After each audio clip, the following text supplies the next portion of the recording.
13 minutes de vérité, au plaisir de vous retrouver sur Sénégal 7 TV ci seen programme de la semaine tey nañu am mbégte di fi recevoir ki nga xamante ni moom moo di Aliou Seye moom nag moo di njiital mouvement bi di Sénégal Guédiawaye Debout noonu Sénégal Debout voilà ba noppi itam bokk ci coalition bi di Diomaye président ñu dëgmal nag ay législatives mu bokk ci ponk yi gën a fës ci actualité dina ci waxtaan mais également dinañu waxtaanee yeneen ponk notamment li nga xamante ni moom moo di ay perspectives personnelles am bëgg-bëggam également foofee ca Guédiawaye en tout cas li moo nar a campé tey li nga xamante ni moom moo di plateau bi di 13 minutes de vérité laata ñu sori nag ñu nuyoo ak moom bàyyi ko également mu nuyoo ak yéen grand Aliou Seye un plaisir de partager ce plateau avec vous di la nuyu te di la bàyyi nga nuyu. Penda maa ngi lay nuyu di la remercier ci invitation bi.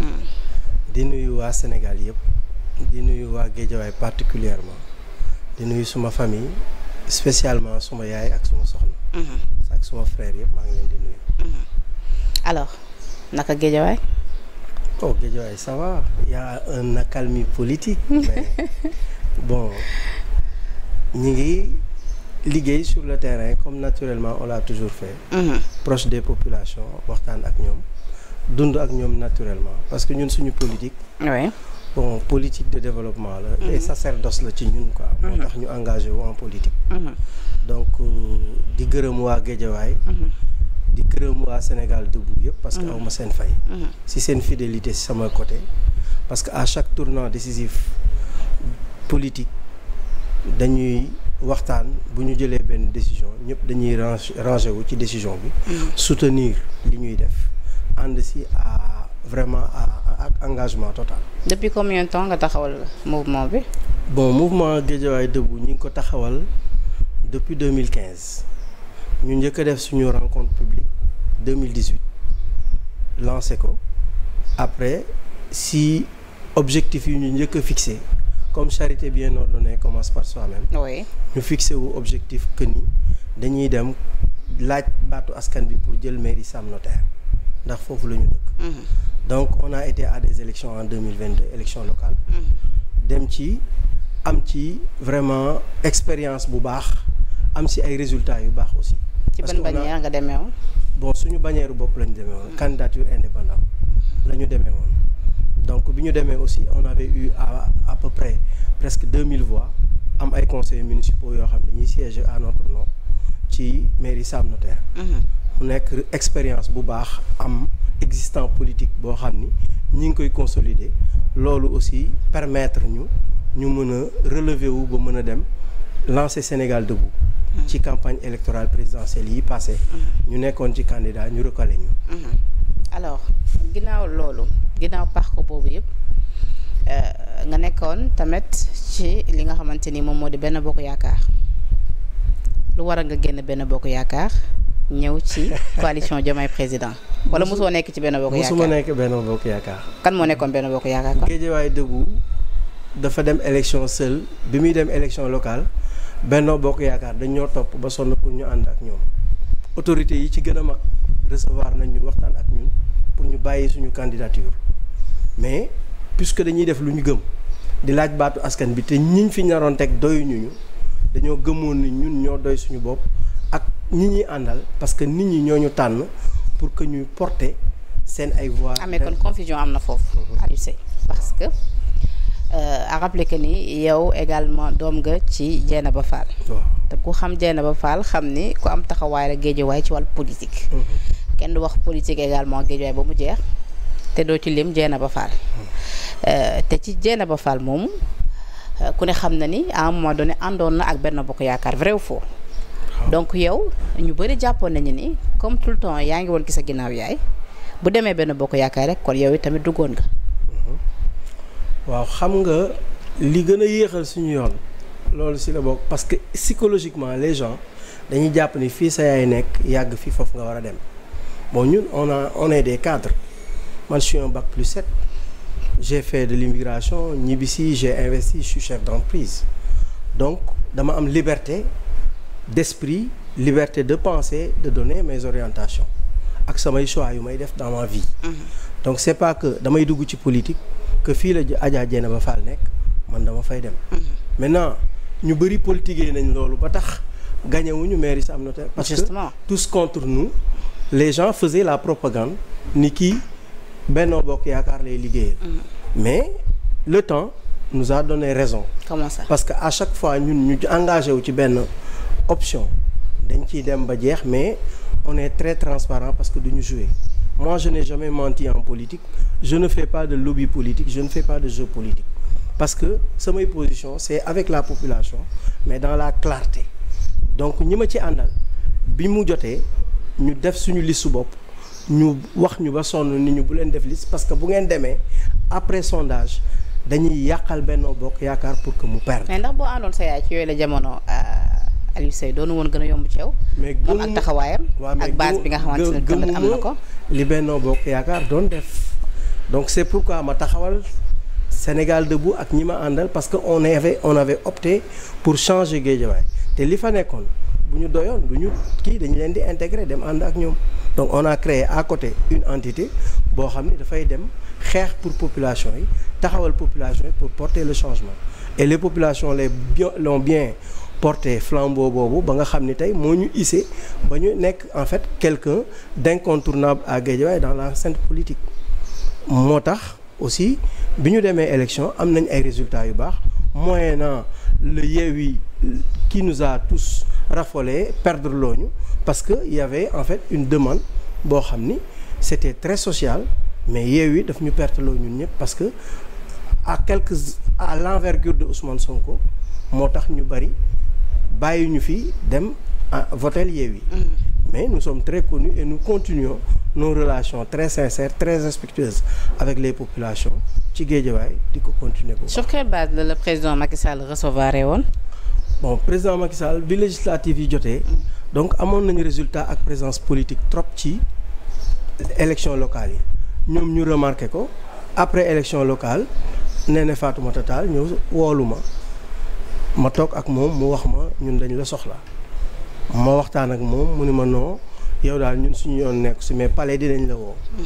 biñ ma woowee président ni daf ñuy recevoir bon on m'avait même dit que daf ñuy recevoir à titre individuel bon bi ma demee à surprise ma toog ma fekk fa waa Guédiawaye yu bari c'était la préparation des législatives bon mais élection quoi qu'on dise soo farul fii di nga far fee moi j'opte pour quelqu'un vraiment qui est en jambes je prône l'excellence je prône la discipline donc du ma prôner médiocrité donc samay choix man maa koy décider mais élection du am ma jàpp ni damay neutre du ma def loolu. gars yi nag nee nañ yenn cadre yi nekkoon Guédiawaye. les Dieynaba Tall. Néné Fatoumata Tall plutôt Lat Diop et autres ñoom ñoo bëggul woon nga intégré dëgg-dëgg Benno Bokk Yaakaar et que loolu da doon poser problème ci yow. non moi je continue xam nga man li ma gëm mooy dama am entité Benno Bokk Yaakaar bu may dem si ñoom sax dama leen di soutenir comme tey ni may soutenir Pastef nekk ci biir coalition Diomaye président nekk membre conférence des leaders duma jàpp ma ni damay dem dugg Benno Bokk Yaakaar à quelle fin parce que am naa ay principe am naa ay programme am naa ay orientation politique te bu ma duggee ci biir dem sey fa je n'aurai plus la voix que j'ai aujourd'hui pour défendre les populations wax li ma gëm wax samay position. Ah pourquoi pas? Donc non xam nga les partis traditionnels il y a des possibilités de parler et des possibilités de ne pas parler donc am na seen restriction yoo xam ni seen organisation en leur sein bu ñu ko defee mënoo xeex ba jël voix bi nga bëgg a jël pour wax li nga bëgg a wax bu ñu la ko permettre donc man li ma gëm moom mooy je porte en sacerdoce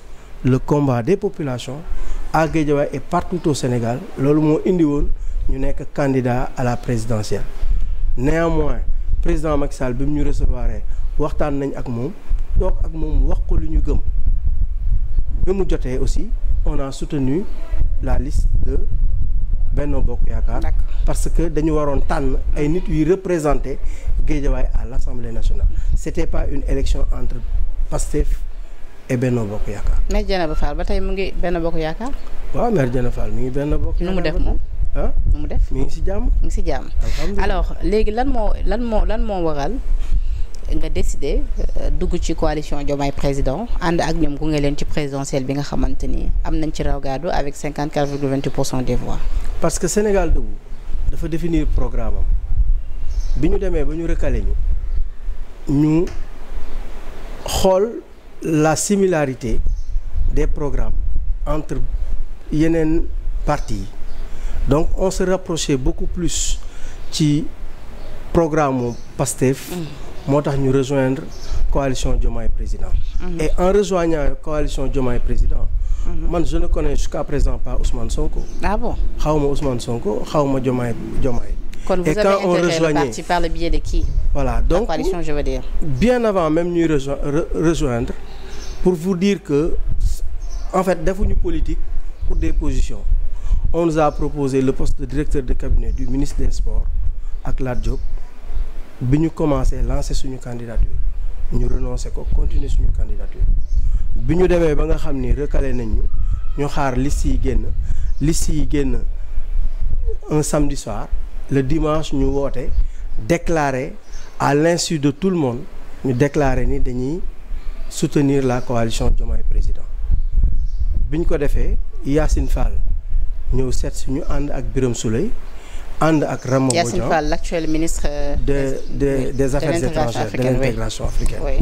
Ak Birame Souleye le ministre de l'énergie accompagné ak Rama Bodian député Pastef accompagné ak Gassama conseil municipal bu nekk Médina Gounass voilà ñoom ñoo ñëwoon seet si ñu waxtaan ak ñun bien avant Alpha Ba m'avait appelé di ñu féliciter di ñu encourager di ñu tendre la main après notre déclaration pour soutenir la coalition Diomaye président. Mais Alioune oui ndax quelque part coalition bi dañoo ignorer ki nga doon dëgg-dëgg ci Guédiawaye poids également bi nga fa am parcours bi nga fa am ngay cadre am xam-xam lool ba tax bi ñu bëggee nga intégrer sax dañoo yebal seen ay booy. Pourquoi je veux dire Ousmane Sonko moom ci boppam ñëwul gis la waxtaan ak yow wala ki nga xamante ni tey moom mooy le président Diomaye moom si boppam ñëwoon waxtaan ak yow comme ni ñu ko defee ak yeneen leader politique. non du ignorance xam nga Ousmane Sonko ak président Diomaye bi ñuy rejoindre ñooñu di ñu seet si ñooñu ñoo nekkoon seen ay ndaw ndax ñii El Malick moo leen dem seeti ñii Yacine Fall ak Birame Souleye moo leen dem seeti ñeneen ñi yeneen cadre parti Pastef ñoo leen dem seeti mais boobu Ousmane Sonko ak Diomaye ñu ngi en détention donc du dañoo yabal ay ndaw yoo xam ni te ndaw yu mat ndaw ñoo ñu seet si maintenant on est en politique on ne peut pas en 5 mois changer tout ce qui a été fait en 12 ans mënul nekk. maintenant ci 5 mois yooyu yëpp. waaw amoon nañ temps pour gisee ak yow. bon seen agenda mënu ma ko wax mënu ma ko définir parce que mënu ma wax am nañ temps mais ñoom ñoo xam seen agenda. non c'est-à-dire noo mën a àndee ak nit. ak taxawaay bi nga am Guédiawaye ak mbooloo bi la topp. te jusqu'ici cherché woo à rencontrer le premier ministre Ousmane Sonko wala le président Bassirou Diomaye Faye. mais bëri na ci coalition conférence des leaders toutes les rencontres de la coalition de la conférence des leaders maa ngi koy assister mais rencontre la yoo xam ni c'est pas évident. On a dit que Ousmane Sonko déclaré récemment que le président est en train de recevoir des membres de la coalition peut-être accès guñu ci ñun donc ñu ngi organiser wu ñoom si en leur sein di xool nu ñuy recevoir par rapport à un agenda. D'accord parce que pourquoi guñu ci ñun. parce que pourquoi cette question. mooy gis naa ne investirul la ci li nga xamante ni moom moo di législative anticipée ñu dëgmal le 17 novembre et peut-être ñu ngi ci ñëw dinañ ci gën a ñëw ci kanam gën cee yaatal mais xëy na amaana bu fekkoon gise boobu teel na am ba ñu xam yow yaay kan ba ngeen waxtaan ba nga décliner li nga xamante ni moom moo di say ambition peut-être que tey jii doon nañ la mën a retrouver ci li nga xamante ni moom moo di ñi ñu investir parce que jàpp na ñu investir gënuñu laa mérité yow mi nga xamante ni yaa ngi ci biir coalition bii di Diomaye président.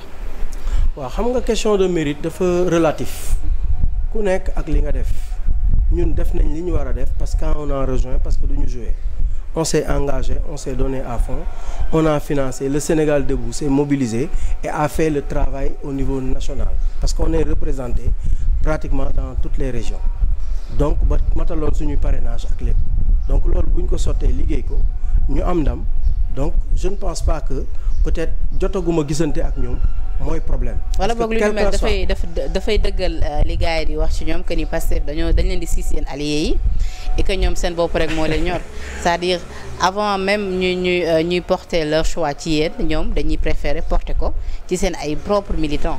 waaw loolu peut-être wala seen ay pop nit ñi dañ koy wax mais en fait ça va changer xam nga nit ki buñ la xamul dinañ la xam parce que tey musuma ñëw Sénégal 7 tey ñëw naa Sénégal 7 d'autres gens qui me connaissaient pas dinañ ma xam dinañ ma déglu donc loolu mooy tax ñoom aussi ñu xam man maay kan xam sama représentativité plus tard dinañ toog waxtaan et bu ñu waxtaanee sur des orientations claires avec les profils dinañ xam man maay kan après donc le Sénégal debout sera considéré. Finalement est-ce que yéen ànd bi ngeen àndee ci coalition Diomaye Président c'est pas risqué pour vous je m'explique. On a comme l'impression que ni ànd guma ngeen di ànd ak ñoom c'est-à-dire da ngeen ànd nii mais ci biir ànd bi xamul leen fan lañ leen nar a jëmale wala boog xam ngeen fiñ leen nar a jëmale mais ci kaw xam boobu dafa am lu bëri lu nga xamante ni moo des parce que déjà naka ngay expliquer ngeen ànd jusqu'ici te ku mel ni yow am ci tamit ñeneen ci sa ay naataangoo ñu ngi ci biir coalition ba tax xamante wuñu ak tey jii ñi nga xam ne ñoom ñoo les dirigeants.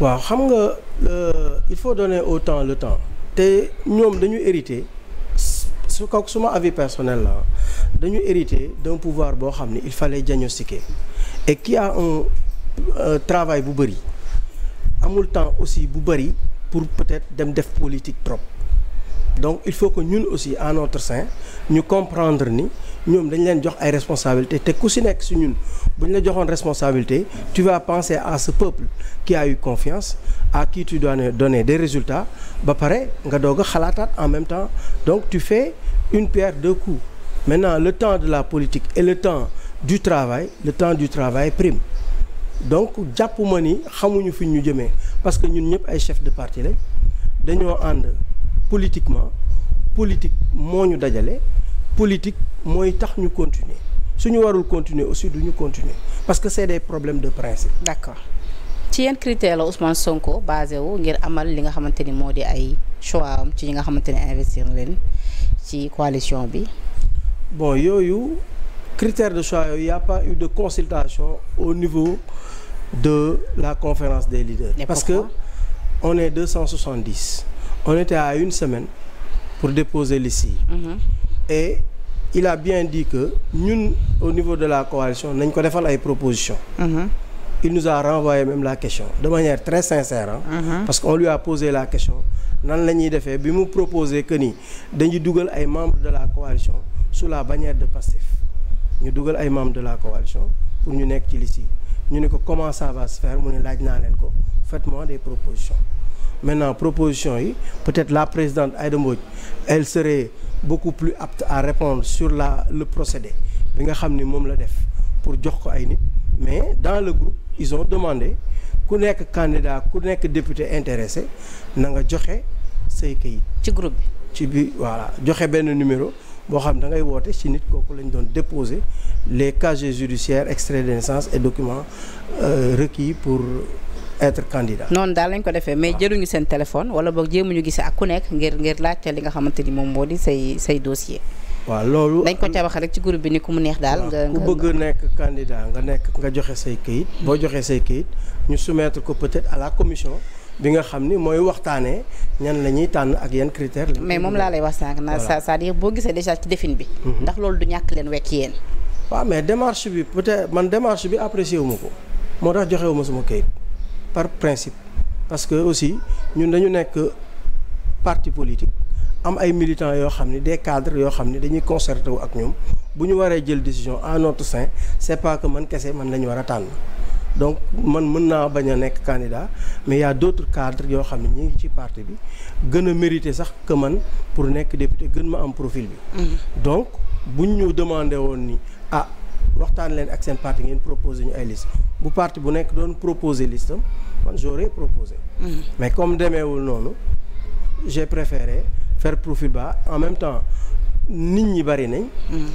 mel na ni lu ñuy xëccoo la man lu ñuy xëccoo du ma ci xëccoo. parce que ñëwuma ci politique pour xëccoo wala mooy ut lu je suis en politique pour vraiment travailler pour mon pays me donner en sacerdoce pour trouver des solutions à ces difficultés qu'ont les populations. D'accord mais lu ni mel bu mu amee El Hadj lu tax defoo par exemple comme ni ko maître Moussa Diop defee maître Moussa Diop bi nga xamante ni moom aussi ci allié yu coalition Diomaye la bokk moom Ousmane Sonko bi mu leen woowee rek déjà xamal leen dañuy dem ci yëleb jongante ci bañeewu Pastef moom déjà ci la fëgg ci table bi ni lu ne mel àndu ci tey àndu ci suba parce que nee na du lañ cay demee ca Pastef moom moo ko dérangé mais nee na nañ leen ko yëgalee la pourquoi par exemple defloo ni maître Moussa Diop tapé sur la table. Non man d'accord ak maître Moussa Diop.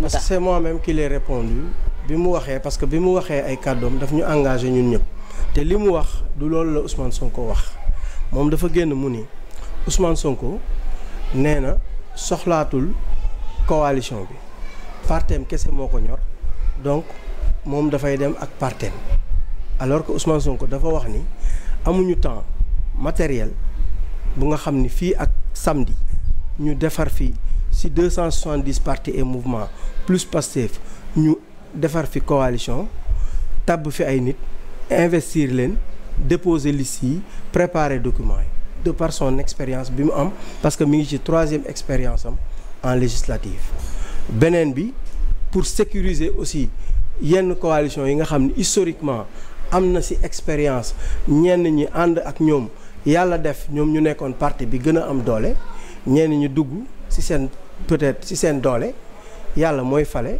mais aussi am na ci ñu fu mu koy jaarale mais bi mu ko jaaralee ci ñoom aussi des gens leur ont tourné le dos pour éviter cela et stabiliser l'Assemblée nationale su fekkee am nañ majorité donc nga xam ni député bu génn boo ko pertee ci coalition doo ko mënal dara mais da ngay dugal ku dugg ci bannière Pastef bu génnee Pastef mooy duggaat et ça permet de stabiliser l'Assemblée nationale de pouvoir vraiment gouverner parce que nag nguur gi ñun ñoo ko yore. mais El Hadj nga baal ma de mais Ousmane Sonko li mu leen wax noonu yéen ngeen gëm ko ndax yombul ci déggin.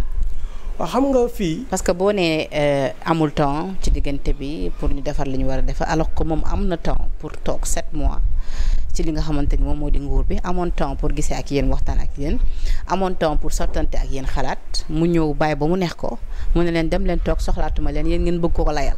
non waxuñu dem leen toog soxlaa. parce que mais noonu lañ ko mën a jàppee ñun nekkuñu ay nit yoo xam ne dañoo ñàkk fayda Ousmane Sonko comme ni ma ko waxee dans mes discours Ousmane Sonko c'est un chef de parti moom mooy président Pastef man je suis le président du parti Sénégal Debout keneen nekk président beneen parti ñun ñàkkuñu fayda Ousmane Sonko jàkkaarloo ak ñun ni ñu soxlawuma leen ñun ñu fay toog parce que man j'ai évolué en politique sans connaître Ousmane Sonko. Je suis allé à des élections sans connaître Ousmane Sonko. J'ai été candidat à la présidentielle sans connaître Ousmane Sonko. Donc duñu ay nit yu ridicule yoo xam dañ leen di wax soxlawuma leen ñuy toog di xaar wala ñuy layal kenn li ma la wax rek mooy la politique nous a réunis on chemine ensemble on gouverne ensemble Inch'Allah. Maintenant en 5 mois on ne peut pas soutenir un projet ba pare évaluer goo ko nga contredire ko tourner le dos di wax leneen il faut être constant et vraiment nga am cohérence. mais loolu ñàkk conscience de la c'est-à-dire boo àndee ak nit. mu commencé doxale ak li nga xamante ni waru ko dox jàpp nga ni li muy doxalee nii du yoon warul war a mun a doxalee nii war nga ko war a mun a wax. non le linge sale se lave en famille am na loo xam ne dinañ ko wax en interne waxtaanee ko pour yenn doxalin yi changer. mais c'est pas dans les médias que lañ koy régler. ah mais pourquoi pas. ah non non non du noonu moi je suis pas d'accord ci démarche boobu lépp lu ñu war a waxtaanee en interne mu nekk suñu potum biir dañ koy fóot ci suñu biir. malgré tout fas yéene nga battre campagne. Inch'Allah au niveau de Guédiawaye. mobiliser également say troupes. Inch'Allah pour ñu accompagner def naa déclaration bi ba pare.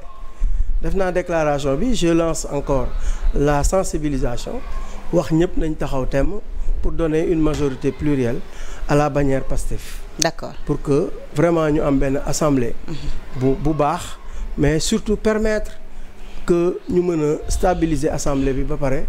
mën a gouverner dans la tranquillité pour que ce projet. bi nga xam ni moom la ñu présenté Sénégalais yi. ñu mën ko réussir. D'accord alors démb ñi nga xamante ni ñoom ñoo di Pastef def nañu janoo ak taskatu xabaar yi bi ñu defee janoo ak taskatu xabaar yi nag ki nga xamante ni moom moo di le député Ayib Daffé ñëw na ci ay mbir Ayib Daffé nee na dafa am ay nit yu nga xamante ni jamono jëlee je veux dire par la coalition bi di Takku Wallu nga xamante ni tête de liste bu moo di le président Macky Sall nga xamante ni tey jii moom la waa APR jiital également ñoom ñu ne dañuy contester Ousmane Sonko bi nga xamante ni tey moom la ñuy désigner def ko tête de liste parce que jàpp dañu ne bu ñu sukkandikoo ci condamnation yi nga xamante ni am na ko dans l'affaire Mame Mbaye Niang warul war a mun a bokk ci ay jogante nañu ko defee également noonu la amee yeneen parti yu nga xamante tamit dañu contester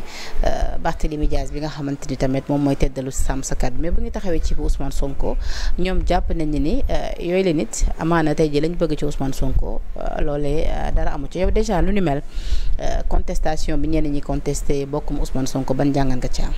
bon man je vois que du ma def sax propagande di tudd parti yooyu parce que on est en politique damay wax suñu parti il y a le conseil constitutionnel qui a des moments décisifs dans le pays. joxe na ay wax na le droit. wax li war a am ci dëkk bi. conseil constitutionnel boobu ñu jox confiance. dina waxaat. par rapport à leur recours ak yooyu yëpp. mais damay wax population bi ak jeunesse bi. ñu continuer toog. ci dëkk bi parce que ñun ak ñoom ñoo war a defar dëkk bi.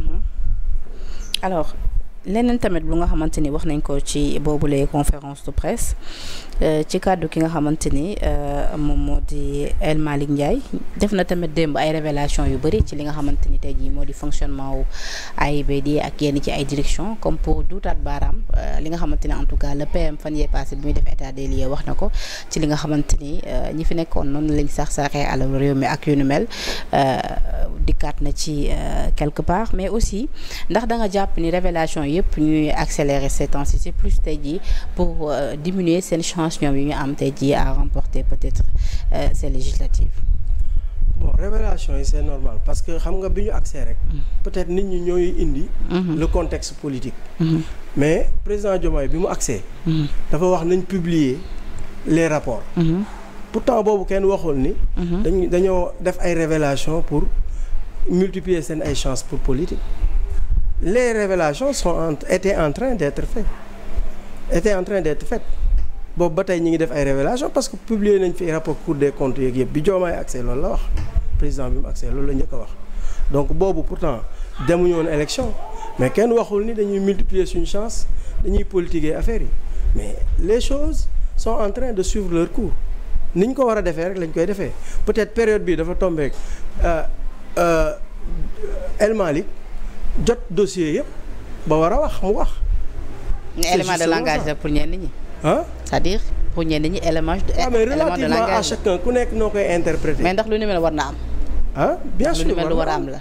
bien sûr xam nga dans la transparence et puis je vais vous dire xam nga quand tu hérites d'une chose boo xam ne yow moomuloo ko et tu as des yeux qui te regardent il faut que nga prudent.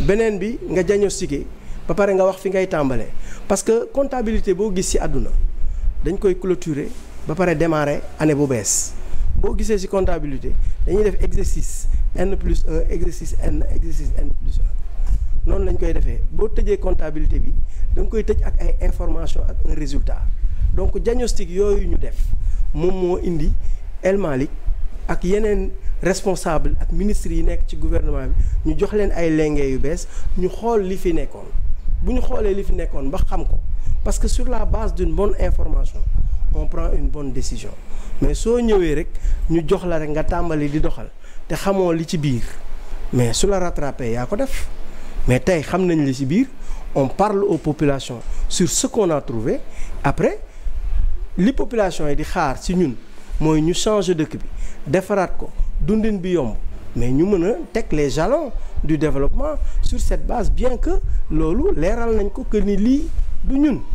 nee na tamit maintenant ça yooyu dafay indi ay retard parce que on s'est engagé à changer le pays mais boo ñëwee yaakaar ni 5 problèmes nga fi fekk nga diagnostiqué fekk fi 30 problèmes wala 100 problèmes yoo xam ne dafay empêcher sa prospection pour que mu dem. mais il faut nga leeral. c'est-à-dire dépp bi ngeen toogee ba tey. waaw. da ngeen sonal sénégalais yi ci li nga xamante ni moo di li fi ñuy yoroon réew lu ñu fi def. wax fa dëgg neex yàlla tout le temps loolu rek la ñuy dégg ñi fi nekkoon lu ñu fi def quelque part xam nañu jàpp ni tout le temps yéenay defal promotion Macky Sall ba sax tey ji sax pour ñenn ñi fàtte président Macky Sall day nekk problème ci ñoom parce que tout le temps dañ koy defal publicité gratuite alors tout le temps yéen a ngi fàttali nit ñi li ñu fi def li ñu fi jël li ñu fi luubal mais d'ici li ñuy gën a xaar mooy action yi ngeen nar a posé ndax jotul ngeen wàññi tuuti wax ji te gën a jëf tey ji pour le bien de la population sénégalaise ak aussi gën a dem ci seen ay bëgg-bëgg parce que depuis ngeen toogee tam ba tey El Hadj Seye Guédiawaye nga dëkk xam naa ni yëg nga bu baax métit bi askan bi di dund yëg nga ni tamit au niveau de Guédiawaye ndaw yu bëri amuñu liggéey te noonu tamit la amee ci yeneen gox-goxaat yi coupure yi tamit bari na gis nga suñu kër yi léegi dañuy tëdd tàngaay dañu bëgg rek ak yu ni mel est-ce que tey ji waru leen jëm ci plus d'action que wax yi ngeen nekkee depuis lors. soxna si xam nga nee naa la 2015. la ñu toog par rapport ak la dureté de la vie et la cherté de la vie ak difficulté yi nit ñi di yëg ñu toog waxtaanee ñun ak suñuy xarit ak suñuy morom ñu ne dañuy créer Guédiawaye Debout. ñu créer Guédiawaye Debout pour aller trouver des solutions. donc problème yooyu du tey la fi nekk c'est des problèmes qui existaient pour lesquels nous nous sommes engagés à trouver des solutions ba tey ñu daje ak ñoom Ousmane Sonko ànd ak ñoom pour solutionner ko mais tey dañ ci toll foo xam ni ñi ngi doog a jot li ñuy permettre ñu dem solutionner ko comme jot nañ li ñuy permettre ñu solutionner ko nag mais il faut ñu def état des lieux xam nga sooy jënd oto. mais seen état des lieux dafa yàgg. waaw non mais en 5 mois xam nga gis nga. entreprise sax boo ko bëggee gis nga entreprise bu ndaw sax boo ko bëggee développer ça prend plus de temps man je suis un chef d'entreprise il faut une analyse du marché xool secteurs yi xool concurrents yi diagnostic yooyu yëpp ça prend du temps waxatuma laak nag état boo xam ni tu as hérité après 12 années de gestion et de malversation yoo xam ni bari na yuñ fi jàpp yoo xam ni ñu ngi koy wax tey donc il faut que aussi ci li ñu jëm balaa ñu ciy dem ñuy am ay erreur ñu xool taxaw seetlu bu ñu seetloo ba mu leer ba xam ni lii moo fi nekk lii mooy réalité yi les solutions sont dans notre projet ça va un peu retarder le projet bien sûr parce que comme ni ma la ko waxee boo yaakaaree 5 problèmes ngay régler nga fekk ci biir 100 problèmes di nga am tuuti temps boo xam ni dina la tarder. ci yooyu les 100 problèmes terewuñu gis nga la vision am nañ ko. La volonté y est te li ëpp solo mooy la volonté politique. te loolu la ñu mës a manqué dans nos pays te tey jii xam nga ni ku xam Ousmane Sonko xam ni il s'est sacrifié pour ce pays et il n'est pas le président ku xam président Diomaye il s'est battu pour élire Ousmane Sonko. ci lan la sacrifié pour ce pays. mais Ousmane Sonko. dàq nañ ko liggéeyam mu continuer di xeex. mu nekk député. ñu dindi ko mu continuer di xeex. mu nekk maire. ñu dindi ko mu continuer di xeex ba tey mooy premier ministre. loolu mooy sacrifice. mais les combats c'était pourquoi est-ce que am na fii beneen sénégalais bu nekk ci place am bu taxawaay boobu et sans lui on ne serait pas arrivé à ce stade changement bi duñ ko am tey Diomaye la yàlla def mu nekk président de la République et lui il a soutenu comme il l'a dit soutenir na Ousmane Sonko 10 ans pour l'élire Ousmane Sonko en 1 mois mu teg ko mu nekk président il le lui reconnaît mais ensemble ce duo dinañu permettre avec cette volonté bi ñu am ñu changer dëkk bi. D'accord. Maintenant c'est pas du tic au tac c'est pas dardar parce que y a une structuration boo xam ne dañ koy defaraat mais il faut prendre des mesures structurelles. mais ci campagne bi dafa waxoon bu ñu leen falee 2 mois ñu soppi réew mi. moo tax ma ne la donc ça devrait être du tic au tac. moo tax ma ne la comme yow tu pensais trouver le mal. tu as trouvé le pire moo tax 2 mois yi du mun nekk. d'accord alors tout à l'heure yaa ngi wax waxu solution à rappeler que ni tamit sa xam-xam màcc na ci wàllu immigration tey jii ci yooyu solution lan nga jàpp ni tey jii war nañ ko jëmale ko ci ndaw ñi ngir ñu gën a mun a am espoir bi leen quitté ngir toog ci réew mi à rappeler que ni également démb moom El Malick ci boobu la laje tamit mu ngi wax ak jeunes yi di leen ñaan pour ñu toog comme pour dire tamit que ni mu ngi dëggal quelque part propos yi nga xamante ni la ministre Maïmouna Dièye waxoon na ko fan yee passé ni ndaw yi mënu leen ñu fal ba pare bëgg ñu woon ginnaaw. mais absolument xam nga tey ndaw ñi moi je les comprends parce que je suis bien placé pour parler de l'immigration parce que très jeune dama dem aventure yow jàng dem aventure 8 tamaate 8 pommes 8 raisins pour dire à cette jeunesse réalité yi ñuy fekk fii ñuy dem te nanguwuñ ko def fii il faut que ñu comprendre ni Europe aventure la parce que peut-être di nga gis sa benn xarit mu dem. mu photo wu yónnee la am na liggéey quelques mois mu am chance def loo xam ni peut-être en 20 ans defu leen ko maintenant loolu taxul ñëpp dem ça il faut que jeunesse bi comprendre. oui loolu taxul ñëpp dem. parce que à l'aventure ñun ñi jàng amoon niveau intellectuel sax dañu dem dans les champs di witt tomate di witt pomme di witt raisin di dokeeru après ngay am la langue di am ay possibilités ba liggéey ci yenn institution yu lay permettre nga mën a rehausser wu donc c'est pas facile li ñuy sacrifier bu ñu ko sacrifier fii dinañ am dara surtout que le gouvernement prend en charge toute la problématique pour solutionner cela yombul nag ñu wax jeunesse bi mais est-ce que dañoo yéex bu leen dem moo tax ndaw yi tamit di dem yéexuñu c'est-à-dire ba ñu toogee rek est-ce que su fekkoon dafa am lu ñu wanagum ndaw yi ñi wala lu ñu leen joxagum ñu mos xam nga dinañ dem xam nga affaire yi du naxaate taf yëngal baaxul les mesures doivent être structurelles pour éradiquer ce mal. mais taf yëngal bi nag yéen nañ koy joxeñ baaraamu tuuma de opposition sax nee nañ mënu leen da ngeen non opposition xam nga il faut que ñu opposer wu c'est normal hein moi je les comprends mais le problème fi mu nekk moom mooy que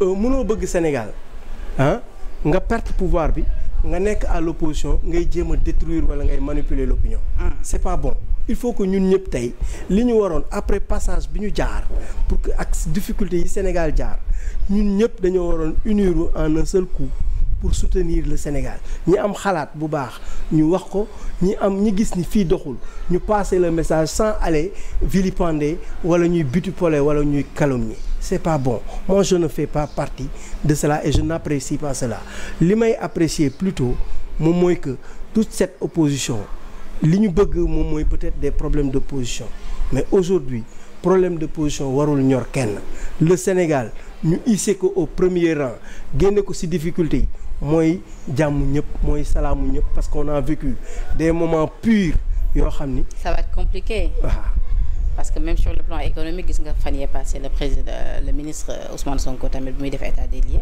révélation yi nga xamante ni def na ko ci li nga xamante ni moo di finance bi fii ci réew Sénégal ci wàllu koppar fi mu toll la ñu jël la nga xamante ni dañ ko waroon utiliser ci 2024 bi ñu utiliser woon ko en 2023 en tout cas ñun ñëpp suivre nañ li nga xamante ni moom moo di les révélations d'Ousmane Sonko ñama ca tuddoon tamit également notamment ki nga xamante ni moom moo di l'ancien président di le président Macky Sall également Amadou Ba tudd na ko fi tudd na tamit kii di Moustapha Ba ci lu ñu mel sax d'ailleurs LIC dama déglu à la rajo ki nga xamante ni moom moo di l'ancien député Abdou Mbacké Bara Dolly muy réagir sur une chaîne de la place mu ne tey jii li ngeen bëgg yéen nee na bu leen ko sénégalais yi joxee ngeen am majorité à l'Assemblée nationale mu ne boobaa dans ce cas di ngeen jël El Malick Ndiaye def ko président de l'Assemblée nationale mu ne c'est ce qui est prévu ba noppi itam nee na di ngeen indi ay loi ngir soppi li nga xamante ni moom moo di suñu charte réew ba tax tey yi sax kii di président Macky Sall su bëggoon déposer sa candidature du mën a nekk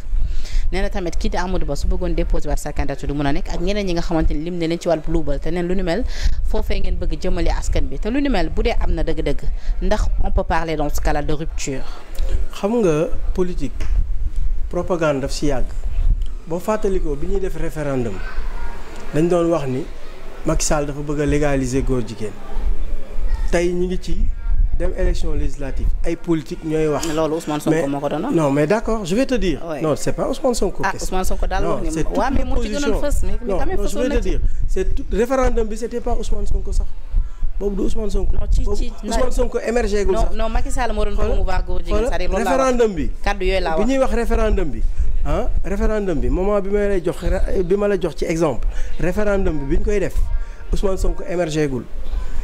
boobu c'est l'opposition qui faisait la manipulation di wax ni dañu bëgg a kii ak góor jigéen et cetera aujourd'hui on nous dit que dañu bëgg a teg El Malick xam nga xalaatu moom bu mu ñëwee da ko dàbbali waaw non d'accord da ko dàbbali ok mais tey ñi ngi wax ni El Malick la ñu bëgg a def nu mu tudd président moom nekkul ci biir Pastef xam li waa Pastef bëgg a def xam nga yooyu du ay logique dañuy wax ci population bi yoo xam ni c'est pour empêcher ñu jox ñu majorité plurielle mënul ñàkk cette jeunesse n'a pas encore tourné le dos et cette jeunesse a de l'espoir. mais El Malick li mu ci takkee nii ak wax ju rëy ju mu ci nekkee nii moom it est-ce que dafa xam ni moom it lu nu mel xëy na. waaw mais El Malick il est dans son rôle il est du Pastef il est investi, il bat campagne, il fait une bonne communication te ku xam Sénégal xam ne El Malick il abat une bonne communication dans ce pays loo ko wax dina la tontu te du wër loo. mais El Hadj xanaa déglu woo démb li El Malick wax.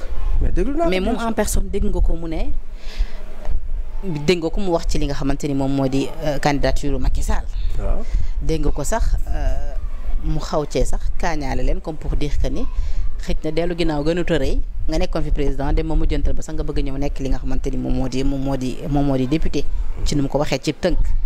kon est-ce que du moom si boppam na ma ko waxee tey jii buñ ci sukkandiku ak ni mu rappelé ce qui s'est passé tout récemment ni mu rappelé également ñoom état bu ñu fekkee dëkk bi ni mu dëggalee tamit les propos de Ousmane Sonko ndax du mënuñu jox dans ce cas-là crédit ci li nga xamante ni Abdou Bara Dolly wax na ko. Abdou Bara Dolly xalaatam la wax rek c'est un politicien Abdou Bara Dolly bëgguma wax ci nit je fais une propagande inutile xoolal damay wax ndaw ñi nañu voter massivement Pastef ku wax sa xalaat lu ñëwagul nekkoo ci biir Pastef waa Pastef waxtaanuñu ak yow xamoo seen ay plan nga génn ni lii lañ bëgg a def kii lañ bëgg a teg dañuy voter ay loi et cetera te accès guñ ci mais attends xam nga loolu xel nangu. mais lu ni mel de bés bu amee El Hadj di ngeen war Sénégal yi ci rupture bi ngeen leen di ko. non rupture xam nga kañ la commencé am ah bi ñu ñëwee jël pouvoir bi. parce que ñooñu su fekkee ni ñooñu empêché nañ leen dans le futur ñu présenter wu à des élections.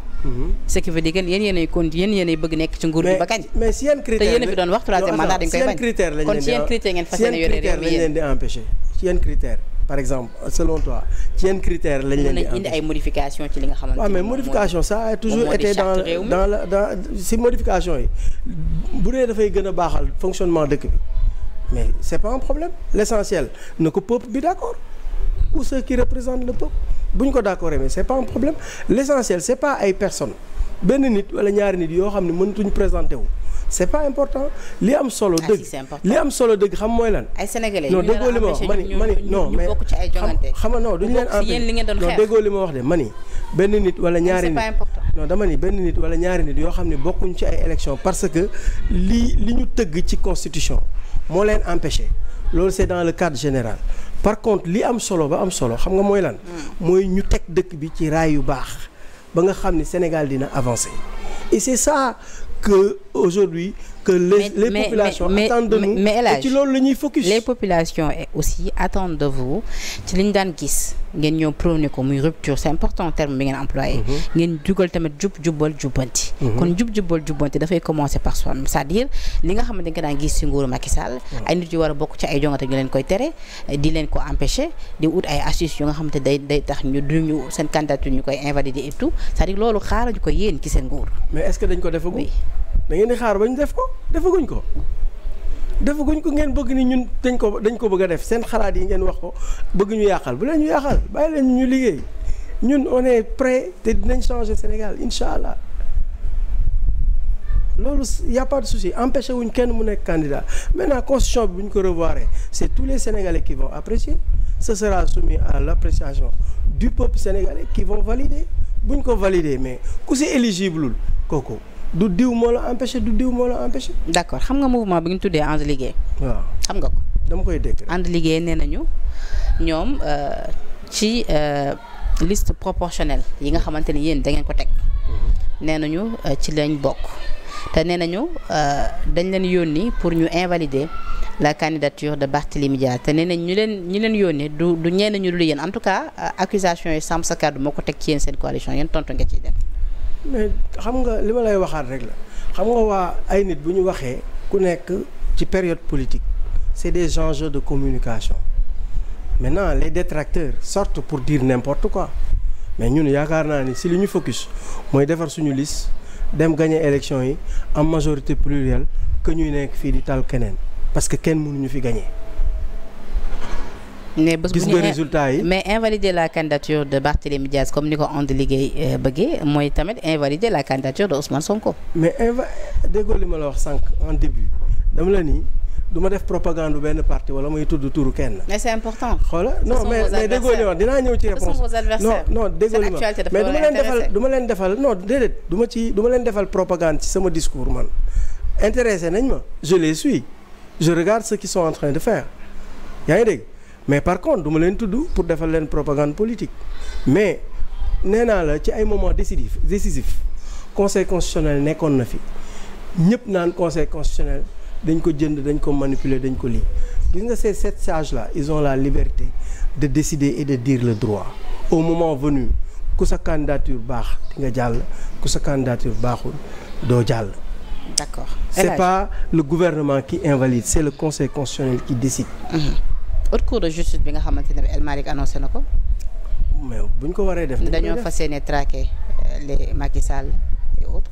bu ñu waree def haute cour de justice bien que accès guñ ci bu ñu ko waree def population yi dinañ ko apprécier ce sera une demande sociale. D'accord bu ñu ko waree def dinañ ko def. D'accord El Hadj waxtu bi léegi mu jeex ñaari question rek ñu biral waxtaan gi. sànq sa biir wax da nga wax ni ci ñi la seet si Yacine Fall daf ci bokkoon. waaw Yacine Fall moomu nag moo di jëwriñ bi ñu dénk wàllu affaires étrangères ak intégration africaine boobu la Yacine Fall nag dafa def ab communiqué ginnaaw ba ab soxna agressé l'ancien président Macky Sall foofee ca Maroc ci biir avion bi donc lu numéro mu amee moom soxna soosu yëkkati ay kàddu teg ko ci ndoddu ki nga xamante ni moom moo di le président Macky Sall ba altercation am. ci digganteem avec l'ancienne première dame di Marième Faye Sall boobu nag joint par sama grand Cheikh Yérim Seck maa ngi koy nuyu au passage expliqué na ce qui s'est passé réellement nee na nag moom mun nga ko attaquer waaye borom këram du permettre kenn ku ko attaquer ginnaaw loolu nag moom Yacine Fall mi la seet si woon dafa def ab communiqué di xamle ni joxe na ay instructions ngir ñu apporter soutien tey ji à cette dame déjà ci gis-gis ndax jàpp nga ni war na tey ji moom Yacine Fall mu am jot bu day nii def ab communiqué di apporter soutien tey jii à une tierce personne bi nga xamante ni sénégalaise bu am problème avec un sénégalais et qui de plus est un ancien président ndax déjà jàpp nga ni communiqué boobu lu waroon la. bon maintenant xam nga c'est un problème qui s'est passé à l'étranger et il y a apparemment benn procédure bu ñu jaar ba la dame a été retenue entendue par la police peut-être dans ses rôles. yi nga xam ni moom mooy affaires étrangères bi mu yore mu intervenir à son niveau pour que peut-être la dame ne soit pas retenue par la police loolu c'est dans son rôle mais man personnellement damay wax à tous les Sénégalais nañu bàyyi di xaste wala ñuy saaga wala ñuy wax lu ñaaw ay kilifa parce que man je prône la discipline. et yaakaaruma ni Ousmane Sonko wala président Diomaye Faye bu ñu gisee Macky Sall dinañ teg ci moom kàddu yu mel noonu du lu may apprécier. yaa ngi koy condamné. waaw du lu may apprécier. ben voilà yow au moins li nga def nii lii la ñuy xaar ci ay autorité wax fa dëgg neex yàlla parce que nag réew mi dafa toll fu nga xamante ni far ak ñàkk far moo ci bokk yem ku def lu yoon ñëpp ko war a condamné. te loolu rafetlu naa ci bu baax a baax kàddu yi nga ci yëkkati fi ñuy daanelee nag El Hadj moo di ses perspectives personnelles ndax ba tey bëgg nga mairie bu Sam Notaire si oui fekkatal donte nag yegguñu ci yooyu lay jongante. waaw balaa may ñëw ci loolu damay wax rek ni par rapport à l'immigration irrégulière xale yi mënuñu leen wax bu leen dem. ndax boo leen waxee bu leen dem tam. kon immigration may gëmala woon nga daaneel. non daaneelu ma nag ma dagg. daaneel donc ñun on a des solutions parce que moi je me suis entretenu ak l'ambassadeur de l'Italie bi fi nekkoon. je me suis entretenu avec le consul pour des solutions ci immigration boobu.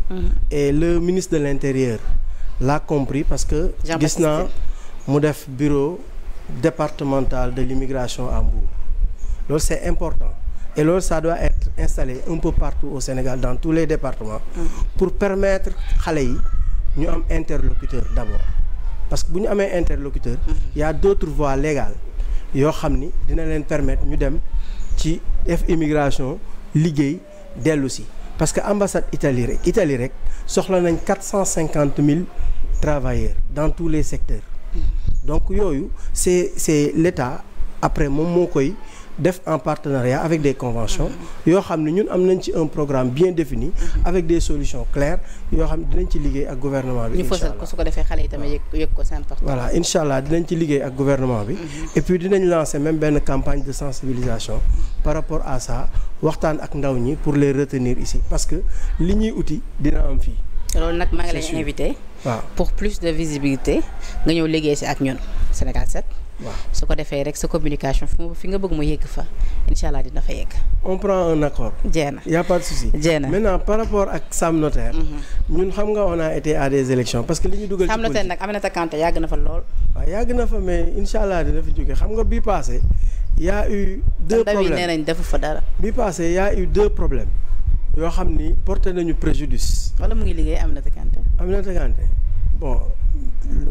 xaar ma yabal yow Sam Notaire nga dëkk non dama ko laaj ma lay tontu yaa ma gën a xam li fa nekk mais je vais te dire problème yi ñu gën a am mooy élection yi ñu cumulé parce que xam nga cumul d' élection yi ça n'a pas permis aux gens de faire leur choix parce que benn amoon na benn bataille boo xam ni population yi dañ doon xeex ci ay liste ñaari liste muy liste Benno Bokk Yaakaar ak liste su Pastef donc ça a fait que bi ñu boolee élection yi ci même jour ñi doon wax élection ñoom Ahmed parce que bu ñu ko séparé woon dañuy wax tey mooy nekk élection ñoom Ahmed Aïdara ak Aliou Sall. Ahmed sax moom investiruñ ko. waaw Ahmed investiruñ ko. lu tax. bon fan la nekk. est-ce que ñoom candidat lañ. nekkul ci Malick Gakou. waaw ci Malick Gakou ci allié yi la bokk teddu. waaw Malick Gakou ci allié yi la bokk. mais xaw ma lu tax investiruñ ko. ah mais mënoon nañ ko investir nag. ah ouais on aurait pu. mais je vais te dire donc yooyu ça nous a un peu porté préjudice donc bu ñu demaatee ci ay élections aussi ñun bon suñu taxawaay je ne pense pas que dina changer par rapport ak Guédiawaye Debout ak Sénégal Debout. je pense que bii nii ak coalition Diomaye président dina gën a yaatu ci ñun. parce que on était candidat à la présidentielle donc on est représenté partout au Sénégal donc dans la coalition on pourra vraiment s'ouvrir à des discussions pour vraiment être. xanaa nag su boobaa nag waa coalition Diomaye président wala boog Pastef dinañ la gën a dooleel su boobaa. puisque fu mu nekk nii yaa ngi nii di leen dooleel. te investiruñ la. mais loolu am naa ci yaakaar. voilà donc c'est la suite logique des choses. waaw te gëm naa ni aussi. c'est des gens vraiment raisonnables yoo xam ni on est en collaboration de manière très respectueuse et digne donc yaakaaruma loolu nekk problème surtout dans les concertations lañ koy waxtaanee pour mieux faire et puis aller vraiment se rapprocher des populations et trouver les solutions. alors ñu ngi lay jaajëfal bu baax a baax c'est wuy si ba nga wuy suñu invitation vraiment ça a été un plaisir de partager ce plateau ak yow également tout en espérant que ni li nga bëggoon ñu waxtaanee ko yëpp ci ay ponk waxtaanee nañ ko leneen loo ci bëgg doole te laajuma la ko. waaw di wax rek maa ngi nuyu sénégalais yëpp di leen gërëm di leen sant di leen remercier ci seen taxawaay. ci dëkk bi aussi parce que am ngeen fi solo trop seen intervention am na solo ni ngeen di génnee seen ay xibaar am na solo vous êtes très suivis et vous nous permettez sans condition de venir exposer nos idées sur vos plateaux et loolu dafa am solo parce que amul tànneef boo xam ni dafa nekk kumba am ndey wala kumba amul ndey donc loolu am na importance ci seen plateau ñu leen ciy gërëm di leen sant mais di wax sénégalais yi nañu focus ci majorité plurielle à l'Assemblée na xale yi dem jëli seen carte électeur génn massivement voter la liste Pastef pour que ñu am majorité plurielle à l'Assemblée gouverner tranquillement régler seen ay problèmes ak seen i mébét. d'accord maa ngi gërëm ñëpp di sant ñëpp. ñu ngi lay gërëm aussi Aliou Seye tey ça a été un plaisir vraiment recevoir la sur ce plateau di remercier nag sama grand Aliou Yat pour la coordination donc ñu ngi koy remercier bu baax a baax ak ñi nga àndal ñëpp tey wuy si suñu invitation di remercier également la régie tuuti moo nekkoon ci xarale gi Ismaïla également Tonton Thiaw pour la coordination di leen jox di dégg ci kanam tuuti beneen plateau ak sama grand Omar Faye leeral askan bi ngir waxtaan ba tey ci li nga xamante ni moom moo di ponk yi gën a fës ci actualité bi d'ici là portez-vous bien ci la ngeen jëf